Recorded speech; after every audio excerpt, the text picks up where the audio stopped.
সকলেই এই ব্যাপারে অবগত যে পৃথিবীতে 4 ভাগের 3 ভাগ হচ্ছে জল। তার মধ্যে আমাদের পানীয় জলের পরিমাণ কিন্তু খুবই কম। আমাদের প্রত্যেকের বেঁচে থাকার জন্য সবথেকে অপরিহার্য সম্পদ হচ্ছে আমাদের জল।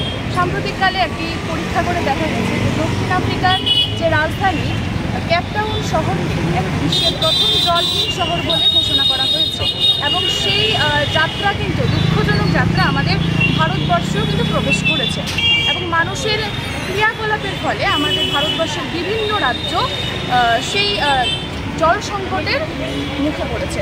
তো আমাদের প্রত্যেককেই যেন সকল নাগরিক যেন সচেতন থাকি, নাহলে কিন্তু আমরা আমাদের পরবর্তী প্রজন্মকে সুন্দর একটি পরিবেশ আমরা উপহার দিয়ে দিতে পারবো না। তাই আমাদের সকলকে প্রতিজ্ঞাবদ্ধ হতে হবে এবং তার জন্য আমাদের যে কোনো উপায়ে জল অপচয় রোধ করতে হবে, প্রচুর পরিমাণে গাছ লাগাতে হবে এবং নদী নালা পুকুরে যে কীরকমভাবে আবর্জনা দিয়ে ভরাটপূর্ণ হয়ে আছে তা যেন না হয় সেদিকে আমাদের নজর রাখতে হবে এবং সেই বার্তাই সকলের কাছে পৌঁছে দিতে এবং নাগরিককে সচেতন করে তুলতে আমাদের ওমেন্স কলেজের এনএসএস ইউনিট এবং দূষণ নিয়ন্ত্রণ পরিষদের যৌথ উদ্যোগে আজকে আমাদের এই কর্মসূচি এবং আমরা চাইব সেই এরকম ধরনের কর্মসূচি যেন আমরা পরবর্তী সময় অব্যাহত রাখতে পারি।